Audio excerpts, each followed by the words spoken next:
नमस्ते छात्रों, आज हम व्याकरण का एक नया अध्याय पढ़ेंगे। वह अध्याय जो आप हमें बताएंगे। वह अध्याय पढ़ने से पहले हम आपको एक कहानी सुनाएंगे, जिससे आप समझ जाओगे कि वह पाठ क्या है। तो देखिए, सुनिए एक कहानी, बुढ़िया की झोपड़ी। नौशेरवा फारस देश का प्रसिद्ध बादशाह था। उसके शाही महल के बगल में एक भड़भुंजन की फूस की झोपड़ी थी। एक भड़भुंजन यानी अनाज भूंजने की जगह, और फूस की यानी सूखी घास की झोपड़ी थी। महल की नींव डालते समय बुढ़िया को उसकी झोपड़ी मांगी गई, क्योंकि उसे हटाए बिना महल सीधा नहीं बन सकता था। उसके बदले में बुढ़िया को बढ़िया से बढ़िया मकान और मुंह मांगा दाम देने को कहा गया। उस हठी बुढ़िया किसी भी कीमत पर झोपड़ी नहीं छोड़ना चाहती थी। नौशेरवा ने लाचार होकर अपना महल तिरछा यानी टेढ़ा बनवाया। महल बन जाने के बाद देखा गया कि बुढ़िया की झोपड़ी से उठते धुएं से महल का कोना काला होता रहा। बुढ़िया से कहा गया कि वह अपना जो भड़भुंजन का जो चूल्हा है वह उसे बंद कर दे, और उसकी जगह पे उसे शाही लंगर से अच्छा खाना मिल जाया करेगा। बुढ़िया ने यह स्वीकार नहीं किया। बुढ़िया बोली, मैं कोई भिखारीन या अपाहिज नहीं हूँ जो शाही लंगर की रोटियों से अपना पेट पालूं। बुढ़िया के चूल्हे से महल का कोना काला होता रहा, पर न्यायी बादशाह उसके चूल्हे को जबरदस्ती बंद कराने की आज्ञा नहीं दे सका। ना उसने आज्ञा दी। नौशेरवा नहीं रहा, बुढ़िया की झोपड़ी भी नहीं रही, किंतु न्यायी राजा नौशेरवा की कहानी आज भी जीवित है। तो कहानी सुनी। अब आप यह बताइए कि फारस देश का राजा कौन था? नौशेरवा। और कैसा था? प्रसिद्ध तथा न्यायी था। बुढ़िया कैसी थी? बुढ़िया हठी और स्वाभिमानी थी। महल कैसा बन गया? महल तिरछा बन गया। तो देखिए, प्रसिद्ध, न्यायी, हठी, स्वाभिमानी, तिरछा, यह सभी शब्द क्या है? विशेषण है। तो हम आज क्या पढ़ेंगे? विशेषण। बच्चों, आज हम एक नया पाठ विशेषण पढ़ेंगे। विशेषण किसे कहते हैं? संज्ञा या सर्वनाम की विशेषता बताने वाले शब्द को विशेषण कहते हैं। देखिए, संज्ञा या सर्वनाम की विशेषता बताने वाले शब्द को विशेषण कहते हैं। इस चित्र को देखिए। लड़का लंबा है, वह कुत्ता काला है। 3 पुस्तकें मेज पर रखी हैं। वह गोल मेज है। ऊपर के चित्रों के आधार पर बताइए, लड़का कैसा है? लंबा। कुत्ते का रंग कैसा है? काला। पुस्तकें कितनी हैं? 3। मेज का आकार कैसा है? गोल। उपर्युक्त वाक्यों में लंबा, काला, गोल, ये सभी शब्द लड़का, कुत्ता, पुस्तक तथा मेज संज्ञा शब्दों के गुण, रंग, संख्या, आकार आदि की विशेषता बता रहे हैं। विशेषण जिस शब्द की विशेषता बताते हैं उसे विशेष्य कहते हैं। विशेषण, विशेषता। लंबा लड़का, काला कुत्ता, 3 पुस्तकें, गोल मेज। तो देखिए, विशेषण के भेद। तो विशेषण के भेद 4 होते हैं। भेद यानी प्रकार। गुणवाचक विशेषण, संख्यावाचक विशेषण, परिमाणवाचक विशेषण, संकेतवाचक विशेषण या उसे सार्वनामिक विशेषण भी कहते हैं। तो गुणवाचक विशेषण देखिए, जिस विशेषण से संज्ञा या सर्वनाम के गुण, दोष, रंग या आकार आदि का बोध हो उसे गुणवाचक विशेषण कहते हैं। जैसे आम मीठा है, कमजोर घोड़ा चल नहीं पाया, इस पत्ते का रंग हरा है, लंबा आदमी भाग रहा है। और उदाहरण देखिए, हरीश ताजे फल लाया, उसने काला कोट पहना। तो ये जो उदाहरण देखे हमने, इन वाक्यों में मीठा शब्द आम के गुण का, कमजोर शब्द घोड़े के दोष का, हरा शब्द पत्ते के रंग का तथा लंबा शब्द आदमी के आकार का बोध करा रहे हैं। यह चारों शब्द गुणवाचक विशेषण हैं। अच्छा, बुरा, हरा, लाल, छोटा, बड़ा, शक्तिशाली, सच्चा, झूठा आदि शब्द गुणवाचक विशेषण के अन्य उदाहरण हैं। तो दूसरा उदाहरण देखिए, संख्यावाचक। दूसरा प्रकार देखिए, संख्यावाचक। दूसरा प्रकार है संख्यावाचक विशेषण। जो विशेषण किसी संज्ञा या सर्वनाम की संख्या का बोध कराए उसे संख्यावाचक विशेषण कहते हैं। जैसे 3 बच्चे पढ़ रहे हैं, 4 चिड़ियां पेड़ पर बैठी हैं। उपर्युक्त दोनों वाक्यों में 3 और 4 शब्द बच्चे तथा चिड़ियां संज्ञा शब्दों की संख्या बता रहे हैं। ऐसे शब्द संख्यावाचक विशेषण कहलाते हैं। तो इसमें क्या है, संख्यावाचक विशेषण निम्नलिखित 2 प्रकार के होते हैं, निश्चित संख्यावाचक विशेषण, अनिश्चित संख्यावाचक विशेषण।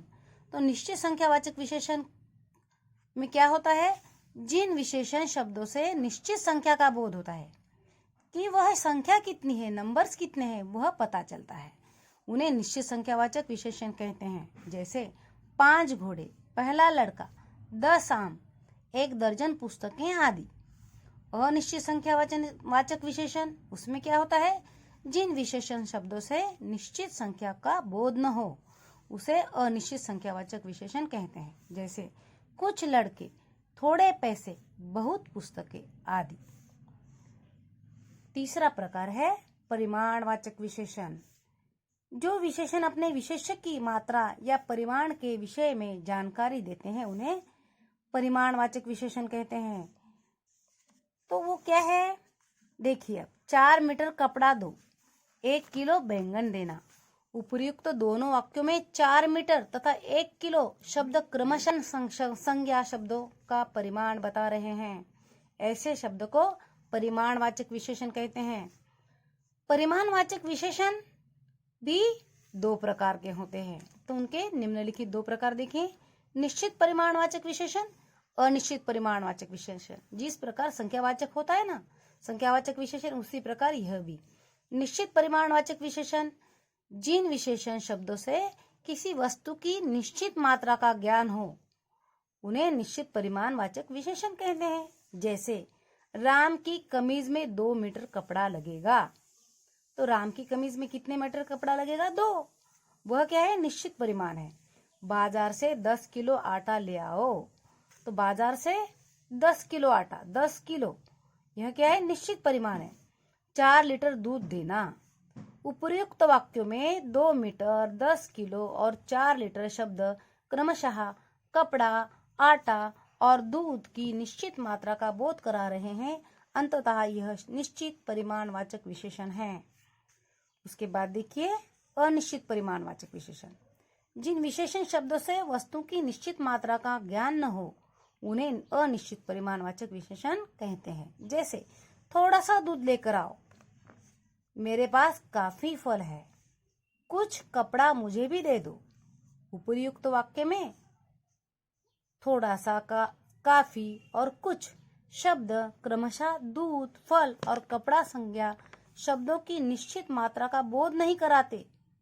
इससे पता नहीं चल रहा कि हमें कितना कपड़ा चाहिए, कितना दूध चाहिए, तो उसे क्या कहेंगे, अनिश्चित परिमाणवाचक विशेषण।